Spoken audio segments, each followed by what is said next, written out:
compartilhando. O esposo do Lula, mas é aquele que estuda e compartilha conhecimento, né, de acordo com a sua leitura, a sua interpretação. O Evangelho é, de fato, o guia mais seguro. Qualquer ser humano na face da Terra. Eu costumo brincar dizendo que a gente não nasce com uma autodestruição, nasce em si. É só daquele, né, que escolheu lá em cima ainda encarnar numa família, não se espírito. Mas, como a natureza não tem salvos, e Deus respeita o tempo da nossa ignorância, e tem gente que a gente, aos 65, 70, 80, quase ao meio da morte, ouça, pelo menos falar de Jesus. Hoje eu vou falar uma coisa muito interessante, nós somos muito enganosos. Nós temos aqui um depoimento de uma figura, referência hoje do país. O Espiritismo ele traz um depoimento acerca dessa questão de que muitos espíritos, há séculos, quiçá milênios, nunca ouviram falar de Jesus. Então, a nossa responsabilidade é ouvir o futuro. Se você não passo firme hoje, não tem problema. Como eu falei, né? Nós falamos aqui, não, nós estamos em construção, todos nós estamos em construção, enganados e desenganados. Então, tem pessoas que ficam numa fama que eu tenho que me transformar. Gente, a transformação íntima, ela se dá através da observação. Erros e acertos, acertos e erros, contemplando as atitudes, como o São Agostinho fazia toda noite, né? Relatório aí do que eu fiz, do que eu não fiz, e buscar essa melhora íntima, né? Essa transformação. É difícil? Sim. Provocador? Sim. Mas ninguém falou que seria fácil, muito menos seria. Mas em compensação, o salto que se dá para dentro de si, da vida do Evangelho, é algo que não se descreve. Experiência própria. Não se descreve. Mas vamos lá, com esse filhozinho. Quem esteve na semana passada, só você que não teve, né? Primeira vez hoje, vocês duas? Não, só dela. Só é você? Tá, nós não vamos fazer, porque geralmente a gente faz um pequeno históricozinho que foi colocado na semana anterior, mas não somos históricos analógicos, a gente fizemos isso no história nosso tempo. Ainda mais. Então, sugiro que você assista aos nossos vídeos lá no você pega o canal, o nosso canalzinho está lá à disposição, assista o estudo que foi colocado aí, muito bom por sinal. Havia um estudo anterior que infelizmente não foi possível, mas que fala de um assunto muito complexo, que esteve aqui na notícia. Lembra de licantropia, ele pensou a antropia, né? O espírito vai evoluindo de acordo com a sua capacidade moral e intelectual, e aí os animos menos felizes transformam a criatura na forma de lobo, na forma de animal, de árvore, como aconteceu aqui na mesa, enfim, mas né? Por enquanto você está ainda no nível básico. Então você já está muito complicado. Hoje a gente vai terminar o capítulo 23, fascinação. É um assunto complexo, delicado, e pensem em vocês que a tal literatura espírita que lhe acontece com muito mais frequência do que a gente imagina. Então a gente vai pegar o finalzinho do estudo do Walter da semana passada, vamos continuar, mas não podemos esquecer de um detalhe. No dia 29 de agosto, ou seja, na semana passada, completou 193 anos de reencarnação do Dr. Bezerra de Menezes. Lá no Ceará, eu até anotei aqui, que é uma cidadezinha com nome estranho, Jacuretama, Ceará, e ele é conhecido como médico dos pobres, e ele foi, inclusive, convidado pela própria Mãe de Jesus que ele encarnasse em outro planeta, ele declinou desse momento. Não tem um irmão nosso, isso é despedido. Sofrendo na terra, eu não agradeço o convite, mas eu prefiro, se for permitido, permanecer, que ele está cuidando do plano espiritual dos nossos irmãos membros de igreja aqui. Provavelmente, talvez, não ele, mas algum componente da falange dele já esteve aqui algumas vezes durante o atendimento médico espiritual. Okay? Então, vamos lá. Continuando. Restaurando a atenção no estudo que nos cabia fazer, se lembra muito bem, que eu estava aqui presente na semana passada, né? Lembrei da questão do idioma, muito interessante esse finalzinho do 23. Achávamos no Brasil, e a obsediada, ou seja, a perseguida, a fascinada, ensaiava frases de um dialeto, uma língua já morta.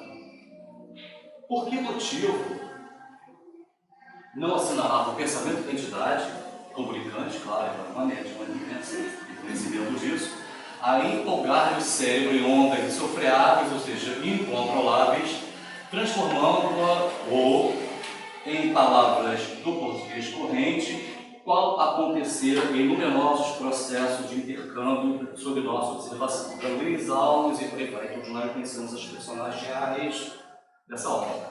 E pelo Dr. Hans, pelo seguinte, hoje a gente vai falar um pouquinho sobre a xenoglosia, ou a fala em línguas mortas, que acontece com certa frequência, não vamos julgar, mas os nossos irmãos aqui da nossa companhia de religião têm esse hábito, né, de falar em língua dos anjos. A gente não está questionando, só estamos analisando sob a ótica espírita. Nós temos dois aspectos, ou da doutrina dos espíritos e o aspecto científico, para tentar esclarecer um pouquinho essa questão. Dr. Hansen, todos nós conhecemos a maioria. Um médico, cirurgião, alemão, segundo ele próprio disse, desencarnou numa guerra, e ele não fala português. Quase ninguém sabe disso. O Dr. Hansen não fala português. O Dr. Hansen tem um intérprete ao lado dele que, pelo pensamento, a comunicação é instantânea. Ele fala em alemão, tem intérprete que fala através do médico em português. E disse foi uma guerra. Ou seja, esse Dr. Hansen, são muitos anos atrás, da Veronique. Então existe também essa outra possibilidade. Certo? Porque a gente vai ter um pouquinho, vou explicar melhor. Tá? Então, o Dr. Hansen, ele não fala português, por uma questão, talvez, de junção pessoal, não se adaptou para a língua, não teve uma passagem no Brasil ou outra encarnação anterior, ele tem essa dificuldade de aprender o idioma. Então, existe intérprete que fala alemão, entende português e fala pelo médico português que o Dr. Hansen fala para o paciente. Certo? É novidade, talvez sabe disso. Estávamos à frente de um caso de mediunidade poliglota ou xenoglossia, explicou o assistente, o Alves. Vamos lá no livro dos médios, questão 191, primeiro item, e vamos falar lá no finalzinho de Pentecostes, que é importante também pontuar isso. Esse grande evento que aconteceu. Livro dos médios, vamos lá no 91. Médios poliglotas, os que têm a faculdade de falar ou escrever também, aí são os psicofônicos ou os psicógrafos, em línguas que lhes são desconhecidas.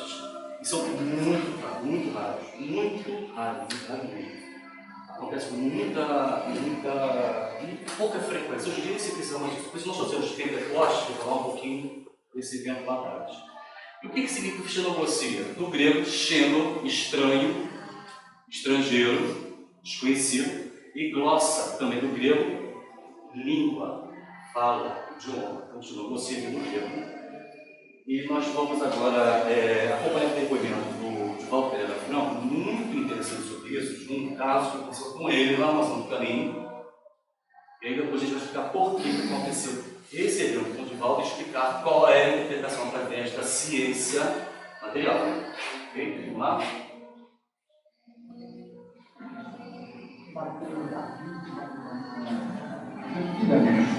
O jardim, primeiro falo, está muito bem.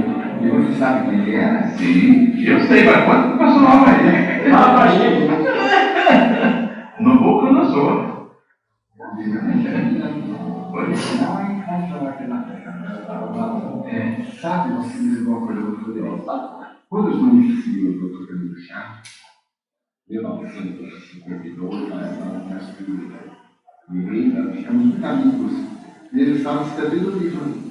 Eu estive nas informações e eu dei algumas informações. Pois bem, quando ele desencarnou, no dia que saiu de São Paulo, ele desencarnou na Bolsa. Ele não teve a possibilidade de viver. Então,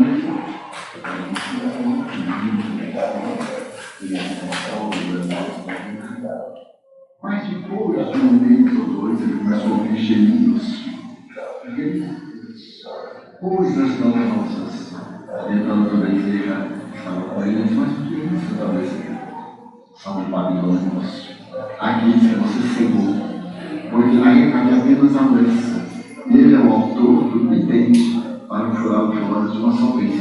A filha de escravos do Nínive e a cegana.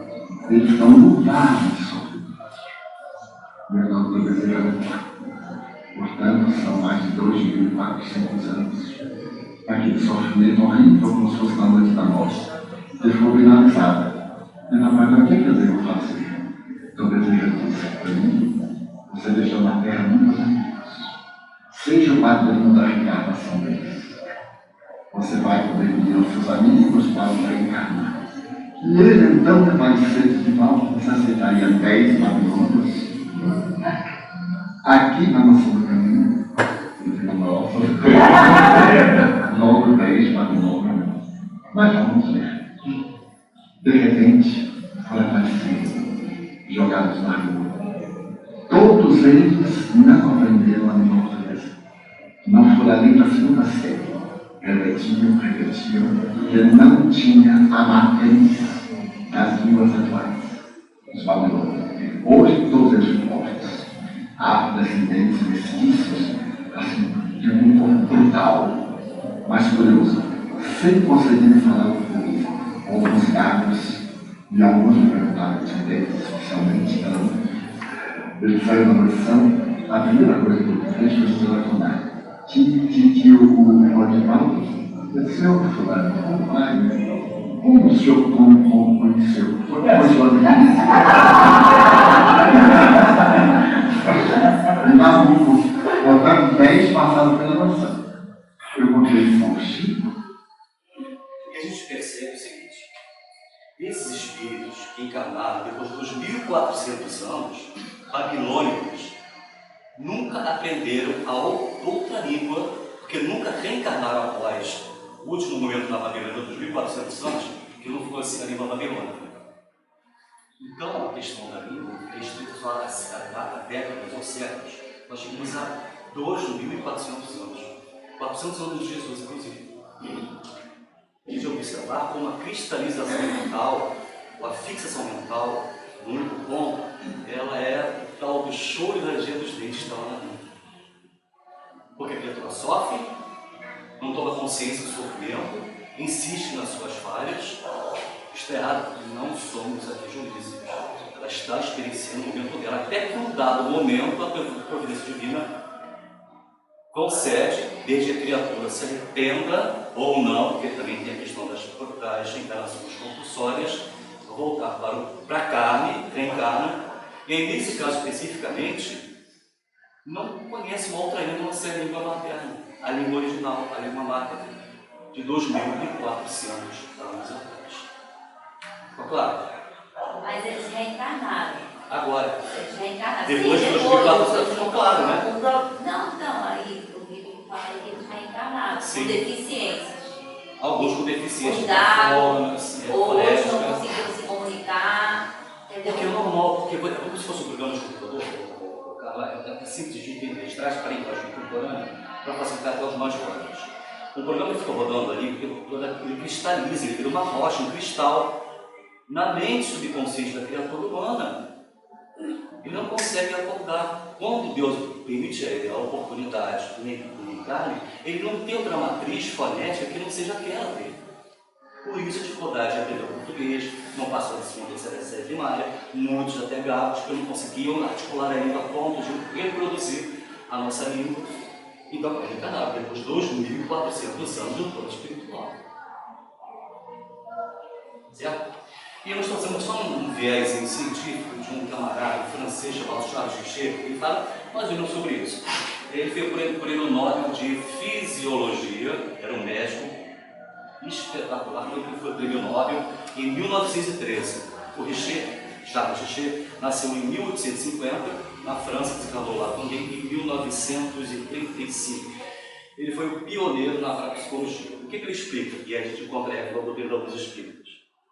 Ele propôs um termo chamado pantomimese, que a memória ela nunca esquece absolutamente nada. Lembra que eu vi de vez em quando com um HD? É isso.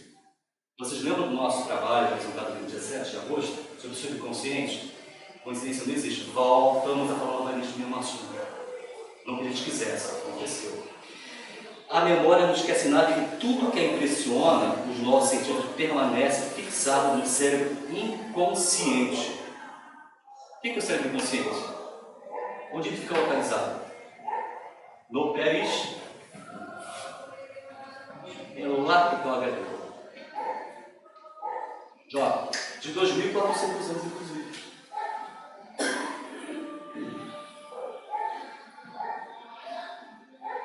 A criptomnésia é uma divisão da pantomnésia, ou seja, da memória inconsciente, ou seja, a memória ancestral ou a memória subliminar. Foi colocado um pouco aqui no nosso Evangelho. Aquela coisa que a gente lembra vagamente, lá atrás sobre o que está escrito. Lá no nosso subconsciente, né, que pulsa. Bom, vamos lá. O filtro e a entidade, o filtro mediúnico e a entidade que se utiliza dele acham-se tão intensamente afinados entre si, magneticamente presos um ao outro, que a passividade do instrumento é absoluta, ou seja, aquela senhora que sofreu um processo de licantropia lá no início do capítulo 23 estava totalmente subjugada, fascinada por uma criaturazinha que vivia acerca de os afetos dela no passado distante. Sob o império da vontade que comanda de um modo positivo, o obsessor, por mais estranho pareça, jaz ainda enredado nos hábitos porque faltava a sua existência há séculos. Ele, se exprimendo pela médium, usa modos e frases que foram típicos através da fixação ou cristalização mental. Ou seja, a criatura ela não evoluiu, ela não progrediu, ela não encarnou, se encarnou como essa mesma criatura que era no passado. Não avançou. E é uma pena, ela estaciona. Graças a Deus a gente não retroage. Mas, na pior das hipóteses, muitos se mantêm estacionários na sua evolução moral para espiritual. Isso, entretanto, objetou Hilário, é atribuir à mediunidade propriamente dita ou à sintonia mais completa. Hilário responde: o problema é de sintonia. O problema é de sintonia. É como se a gente fosse sintonizar uma rádio FM tentando localizar uma AM. Quando a gente muda para a FM, a gente pega a estação. Tudo é ciência espírita, tudo é sintonia. Pensamento com pensamento. Quando agrega o sentimento, potencializa, porque amálgama aquela fixação. Daí a importância sine qua non da lei do perdão. Ninguém precisa falar para qualquer pessoa que seja, ela vai perdoar o fogo. Não, é uma coisa íntima, pessoal, intransferível. É lá dentro, é na alma, no coração puro. Vocês estão fazendo a ligação do Evangelho, do nosso estudo da noite? Porque tudo está interrelacionado. Pelo que eu entendi, vamos um pouquinho antes que você falou. Pelo que eu entendi ali, né, diz assim, isso, entretanto, é atribuível à mediunidade para a medida ou a sintonia mais concreta? Uma pergunta do lado, né? Essa já colocou isso para mim. Então, ela fala na linguagem da época lá, o obsessor fala através dela. O obsessor fala através dela, porque ela também tem a matriz da língua. Você está dando spoiler, já vai daqui a pouquinho. Vamos lá, seguindo. Contudo, se a doente não lhe houvesse partilhado da experiência terrestre como legítima associada do seu destino, do obsessor, poderia o comunicante externar-se no dialeto em que se caracteriza, escolhendo a sua colocação, complementando sua fala. Positivamente não, esclareceu Alves. E em todos os casos de xenoglosia, é preciso lembrar que as forças do passado são trazidas ao presente. Métodos do passado reverberam no presente, ou o passado ressoa no nosso presente, inevitavelmente. Os desencarnados, elaborando fenômenos dessa ordem, ou seja, a influência sobre o encarnado, interferem quase sempre, questão 459 do Livro dos Espíritos, através de impulsos automáticos nas energias subconscienciais. Lembra onde está a registro? Nós falamos aqui, da mente. Memória inconsciente, ou pantomnésia.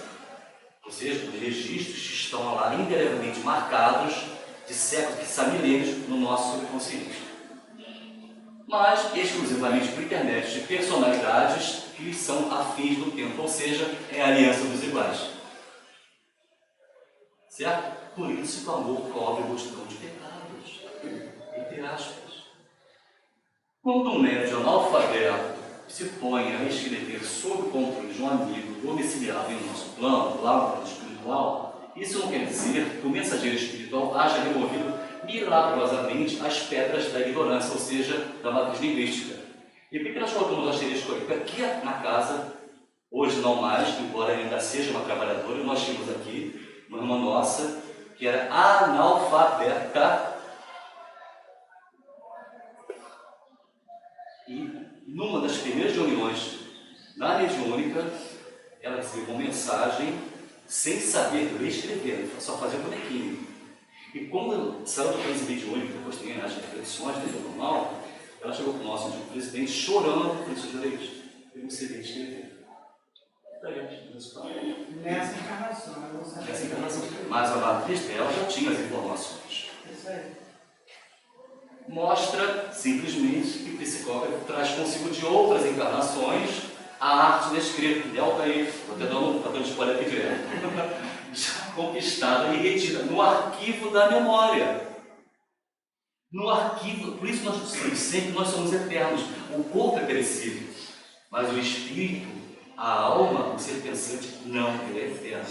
Já vivemos inúmeras encarnações. Cujos centros, o companheiro desencarnado, vão ser manobráveis, todos os estamos vendo. Mas é o seguinte, o espírito, quando se aproxima, fica mais ou menos 10 centímetros, porque não existe dois corpos no mesmo espaço, no mesmo tempo.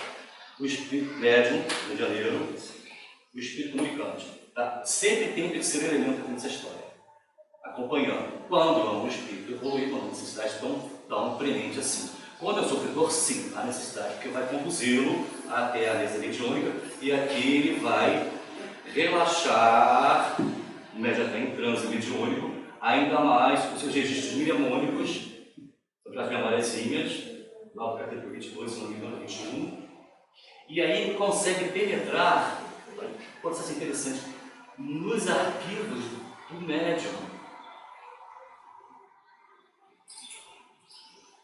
E aí, se existe um paralelo com a língua, no caso aqui, o espírito comunicante, ele vai ativar aquela língua que a criatura falava lá em encarnação para que haja comunicação, ou seja, o processo seja de uma forma automática.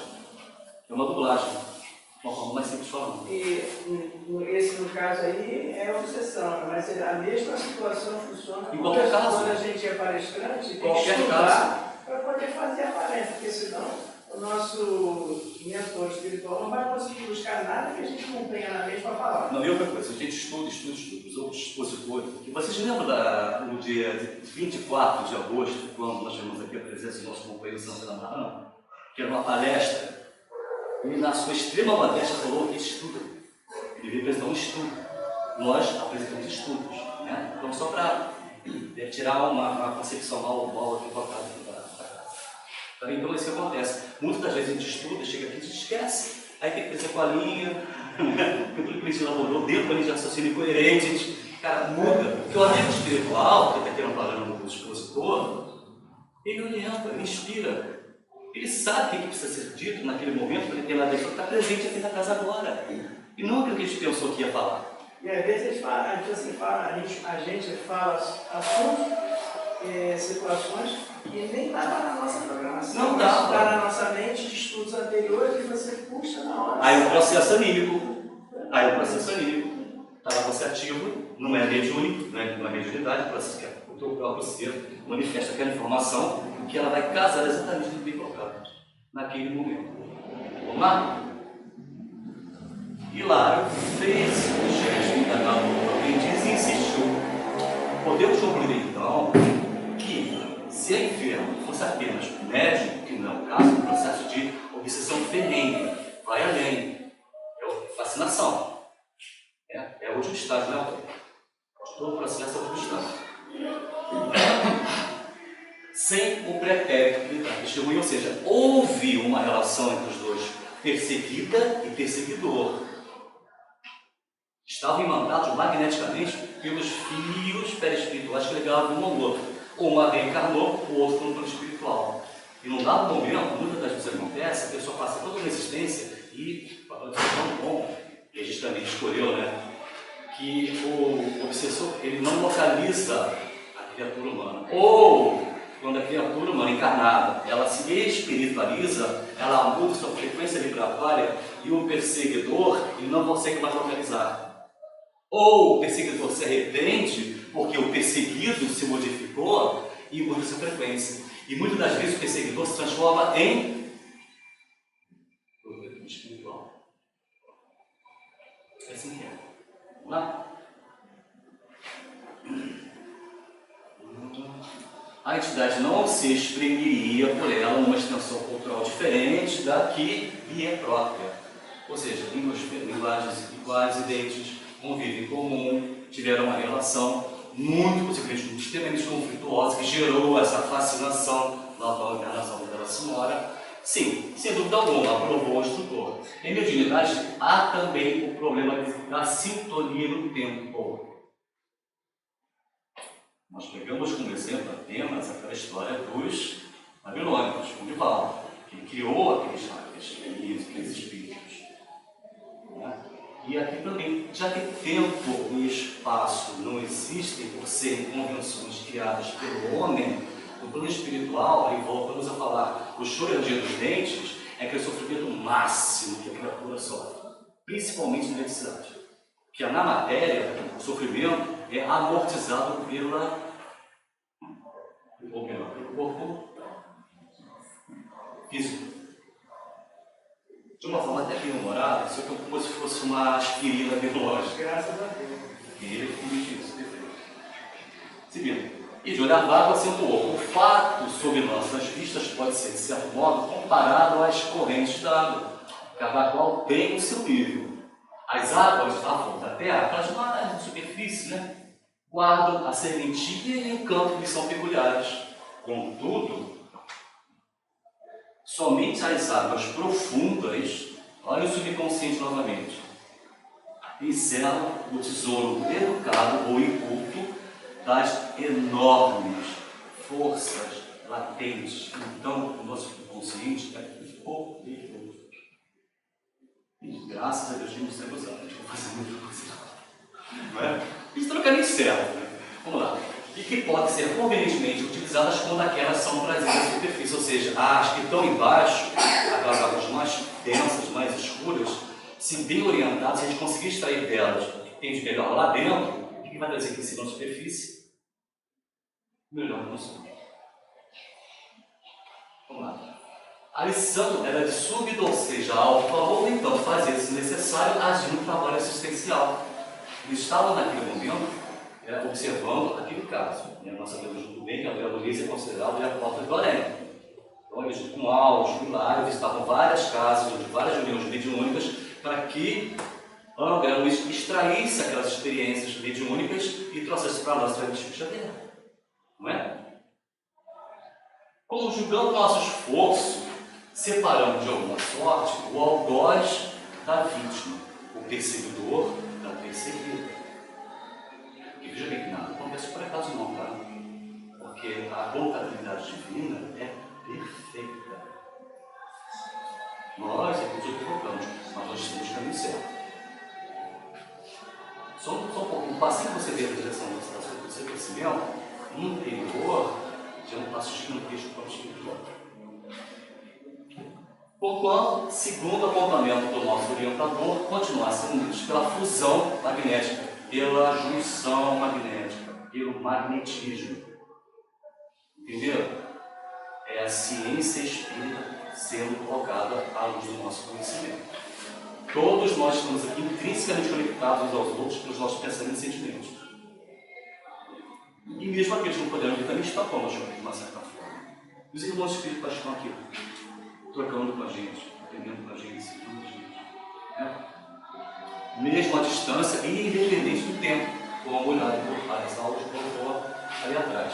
Companheiros de nossa esfera retiraram o espírito obsedente, ou obsessor, encaminhando a certa organização socorrista, nosso lar ou uma das outras 60, pouco mais de 60 colônias espirituais existentes no Brasil.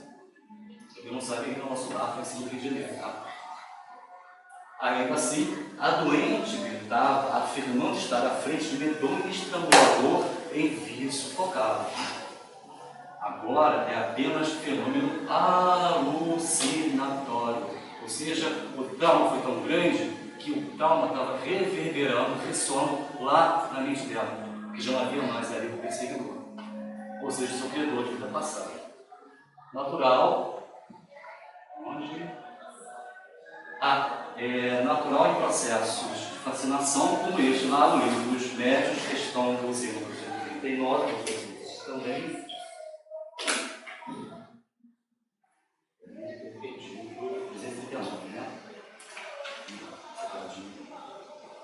A fascinação tem consequência, que a gente vai deixar o capítulo hoje, né? Como não temos, vamos falar dele. Esse processo é um dos mais delicados em todos os processos de perseguição espiritual. Entre desencarnado para encarnado, entre desencarnado para desencarnado, entre encarnado para encarnado e entre encarnado para desencarnado também. Pode acontecer fascinação, né? A fascinação tem consequências muito graves. É uma ilusão produzida pela ação direta do espírito e pelo pensamento do médium, que, de certa maneira, paralisa o raciocínio relativamente às comunicações. O médium fascinado não acredita que esteja sendo enganado. O espírito tem a arte de inspirar confiança cega que o impede de ver o embuste, ou seja, o engodo, o engano, e de compreender o absurdo que escreve, no caso aqui do médium psicólogo. Ainda quando este absurdo salte aos olhos de toda a gente, a ilusão pode ir mesmo até o ponto de o fazer achar sublime a linguagem matidita. Fora eu acreditar que este gênero de obsessão só estão sujeitas às pessoas simples, ignorantes e às baldas, ou seja, às incautas de senso comum. Dela não se acham isentos nem os homens de mais espírito, os mais instruídos e os mais inteligentes sobre os outros aspectos. O que prova que tal aberração é feita de uma causa estranha, cuja influência eles sofrem. A questão do exterior é muito grande, não varia porque, claro, todos nós aqui teremos, provavelmente, a gente vai querer se aprofundar um pouquinho mais nesse item, nesse ponto. Afinal de contas, vamos saber um pouco espaço, né?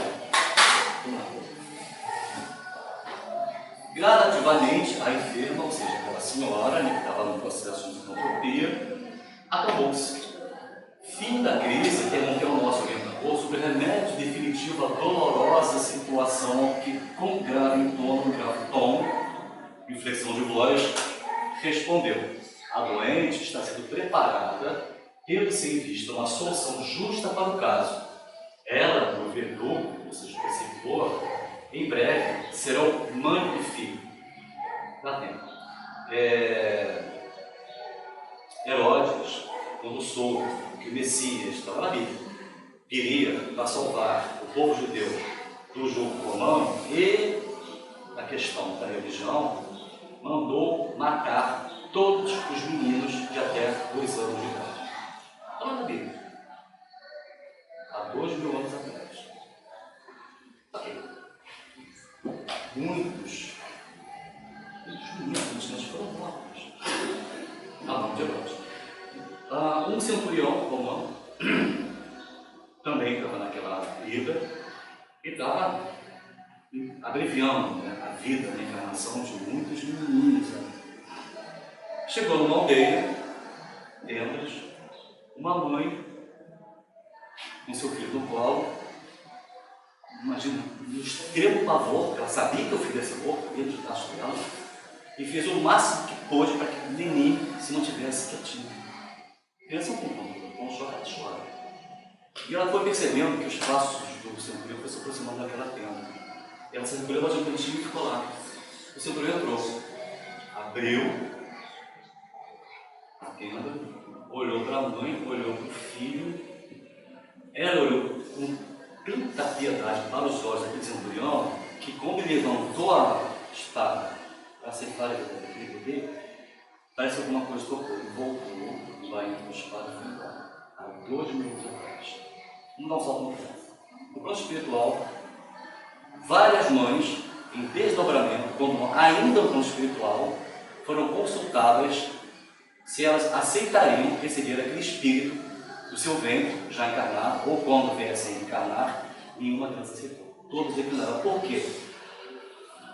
A energia daquele homem era tão brutal que no parto essas mães poderiam se encarnar. E uma criança aceitou. Vamos dar outro salto no tempo. Minas Gerais, século XX. Em vez de processo, foi perguntada a uma jovem se ela aceitaria, essa história foi contada aqui, ele contou, receber aquele mesmo espírito de 2000 anos atrás para vir à Terra através dela. E ela aceitou. Quem era aquela mulher?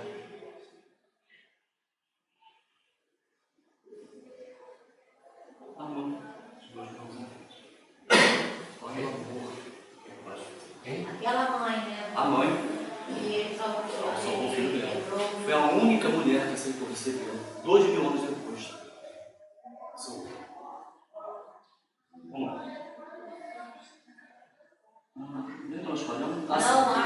Não há outra alternativa, não obtenção do trabalho. O trabalho redentor, energias divinas do amor puro, nós acabamos de notar aqui agora, serão mais profundamente tocadas em sua sensibilidade de mulher e nossa irmã praticará o santo heroísmo de acolhê-lo no próprio seio. Nós acabamos de contar. Eu vou contar essa historinha depois mais adequadamente. Em seguida, deixando-nos pensativos, caminhou com o monte de outro necessitado, ou seja, já era um outro caso, enquanto exclamavam: louvado seja Deus pela glória do lar. Quantos laços de amor não se desfazem jamais. Aquela mãe, por parte do campeão, teve uma carga tão intensa que 2 minutos depois foi a única pessoa, a única mulher que conseguiu receber daquele homem, da mesma forma como o nosso caso realmente. Bom, a gente vai falar um pouquinho, temos aí uns 5 minutinhos, sobre o que nós puxamos lá na frente. Pentecostes, todos já conhecem, né? Nós vamos trazer a Bíblia, mas ia levar mais tempo, então não há necessidade. O que é Pentecostes? Na palavra grega, que significa 50º dia, os judeus, depois que partiram do Egito, gastaram 49 dias até o Monte Sinai. E no 50º dia, Moisés recebeu o decálogo, ou seja, os 10.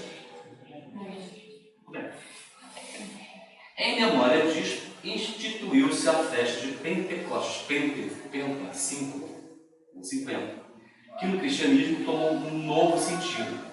Comemora a descida do Espírito Santo, ou seja, a recepção da mediunidade, o primeiro grande evento mediúnico, mas nós temos registros na história.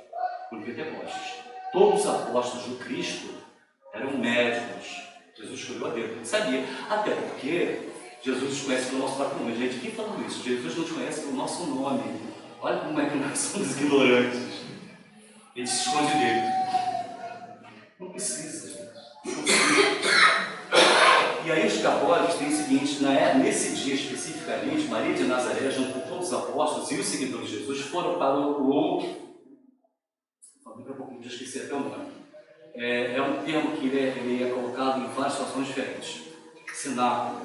Cenáculo pode ser o quarto andar de uma casa, cenáculo pode ser uma refeição de 1 hora, cenáculo pode ser esse momento que todos foram aguardar a vinda do Espírito Santo, que eram os espíritos que falavam em outras línguas através dos apóstolos há 2000 anos. Ficou claro? Por isso nós trouxemos essa informação que é preciosíssima para nós dentro do estudo dessa noite. Enfim, instituiu-se então a festa de Pentecostes, que no cristianismo tomou um novo sentido, ou seja, comemora a descida do Espírito Santo, ou seja, há um processo mediúnico onde todos falaram em línguas mortas. Naquela época, todos os apóstolos, todos, e Pedro então veio para o fundamental dessa história. Ou seja, a recepção da mediunidade dos apóstolos no 50º dia após a ressurreição de Jesus. E também no início das lutas pela pregação do Evangelho, 50 dias após Jesus ter sido crucificado. Essa informação está lá, é de início do Iconade, o Evangelho da Mediunidade, página 19 e 20. E continuando, após o impacto inicial, provocado pelos fenômenos de efeitos físicos, ou seja, as línguas de fogo eram os espíritos luminosos da banda se aproximando dos médiuns, dos apóstolos. E o que nós não somos hoje, somos apóstolos contemporâneos de Jesus, gente? Olha essa responsabilidade. Peso. Dever que sim. O discurso de Pedro, aliás, a língua de fogo dos espíritos e a xenoglosia, ou seja, eles estavam falando em línguas mortas e mais interessantes, todos eram analfabetos, exceto Tiago, Lucas. O discurso de Pedro demonstra de forma fortemente inspirada e contundente uma ação programada do plano espiritual superior, conseguindo transformar o ânimo dos apóstolos e dos demais discípulos de Jesus antes inseguros e temerosos que o Mestre havia partido, da forma que nós conhecemos, em cartas vivas do Evangelho. O livro do Carlinhos foi um ponto interessante. Quem ainda não conhece esse site é uma plataforma, foi muito interessante. Okay? E por fim, nós temos aqui, vamos lá na doutrina, Emmanuel Fonte Viva, quem é dele aqui, diz o seguinte, no Vestígio Xavier, na lição 103, perante a multidão, está lá em Atos dos Apóstolos, capítulo 2, versículo 13, a lição colhida pelos discípulos de Jesus no Pentecostes ainda é símbolo para todos os aprendizes do Evangelho diante da multidão. Então, sai daqui, essa luzinha acesa de nós, essa vontade, não é para fazer proselitismo para essa boca, absolutamente, nem isso. Aqui aos pontos, o espiritismo nem faz isso. No momento que alguém está passando por uma dificuldade, ou nós tivemos passando por isso, a gente entra nesse momento. Que ouvir é cristão, estar no ombro é cristão, saber orientar, baseado no estudo dos espíritos, é ser cristão. Está ótimo, já bateu a porta. E aí nós trouxemos também. Sim, tá, vamos lá. Senão, lugar de oração, intercessão e adoração. Por isso que Maria dos Apóstolos foram até lá, no cenáculo. Também, em latim significa jantar ou ceia. Uma outra interpretação é o quarto andar de uma casa. E foi nesse momento que aconteceu o nascimento da Igreja Católica Apostólica Romana. Bom, já passamos para o nosso tempo. Fica com trechinhos. Só estou um pouco mais tarde. Nós não pensamos muito em trazer essa informação, mas com certeza não é problema algum nós divulgarmos o seriado que está passando na televisão, disponível no YouTube. Quem tem celular, quiser baixar pela Play Store, The Chosen, é a primeira vez, uma experiência pessoal, que eu consegui sentir Jesus sair da tela da minha televisão. Certo? É transformador. Aliás, esse seriado é arrebatador. Quem tem minimamente um pouquinho de sentimento vai chorar quase todos os capítulos. Quem ainda não assistiu ou não tem o aplicativo, é só digitar lá na Play Store, The Chosen, ou Os Escolhidos. Tem 3 temporadas disponíveis, 2 ou 3 temporadas disponíveis de graça no YouTube, naturalmente, em português. A 4ª temporada só está disponível no aplicativo. A 5ª já está finalizada, vai ser brevemente lançada. Sugerimos fortemente que assistam. Vocês vão se sentir tocados como nunca em nenhum outro filme de Hollywood conseguiu. Experiência pessoal. E aqui nós temos Maria de Nazaré, Jesus, Simão, Pedro, Maria de Magdala, Lucas, e nós não poderíamos deixar de falar de Maria, de Pentecostes, se nós não falássemos de Jesus. Então a gente vai encerrar o show da noite, desde a agradecendo a paciência, e vamos acelerar os nossos pensamentos e abrir as portas do nosso coração, porque é uma mensagem curtinha de 2 minutos, mas que traz uma lição tão bonita que quem não conseguir se sentir tocado não está errado, não. mas nós precisamos de um pouquinho mais de tempo para conseguir entender a importância de Jesus nas nossas vidas.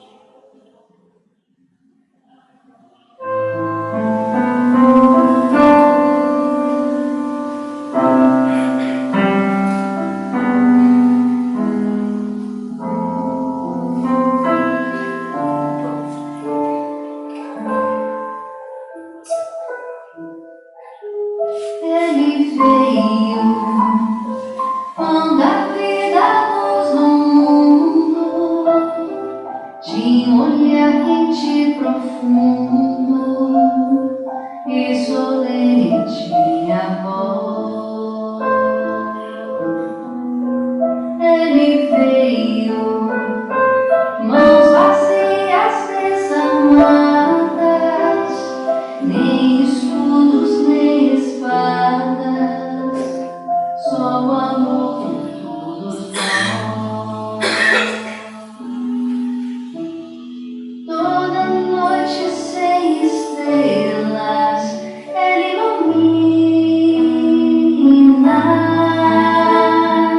e as nuvens mais escuras Ele desfaz. Ele veio e agitou a nossa alma e tirou a nossa calma, mas nos trouxe a sua paz. Ele veio quando a vida luz do mundo, tinha um olhar quente e profundo, e solene tinha voz.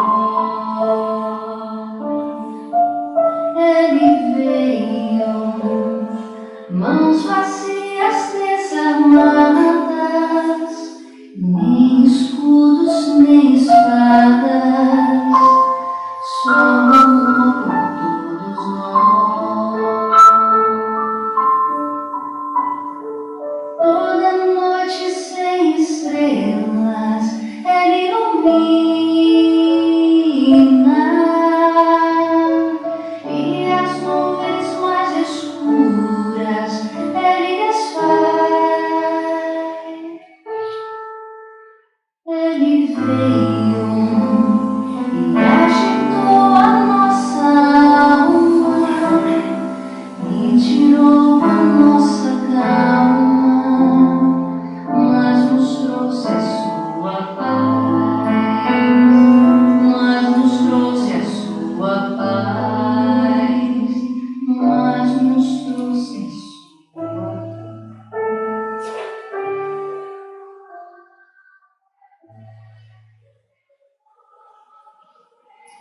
E assim, terminamos nosso estudo, agradecemos a paciência e informamos que semana que vem, se não for o nosso companheiro sentadinho, será a Rosana, iniciando o capítulo 24, luta expiatória.